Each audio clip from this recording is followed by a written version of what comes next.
আসসালামু আলাইকুম। আজকে আমি একটা নতুন রেসিপি নিয়ে আপনাদের সামনে হাজির হয়েছি। এটা হচ্ছে শুটকি।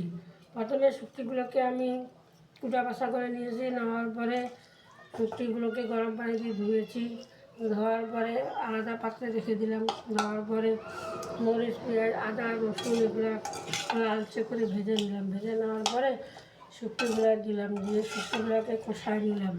কষতে কষতে যখন শুটকিগুলো একটু হাওয়ার মতো হইলো, আঠা আঠা ভাব হইলো, তখন একটু পানি দিলাম। পানি দিয়ে সিদ্ধ করে দিলাম। নিয়ে কষলাম। কষে এই যে ভাজা ভাজা ভাজা ভাজা ভাজা করলাম। যে বাচ্চাগুলো শুটকি খেতে চায় না তারাও কিন্তু চেটে পুটে এই শুটকি খাবে।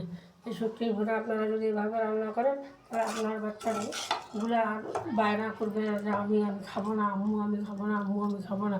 আপনার বাচ্চাগুলো সুন্দরভাবে শুটকির ভুনা দিয়ে এক প্লেট ভাত খেয়ে নেবে। শুটকির ভুনা এভাবে রান্না করবেন। সবাইকে ধন্যবাদ। আসসালামু আলাইকুম।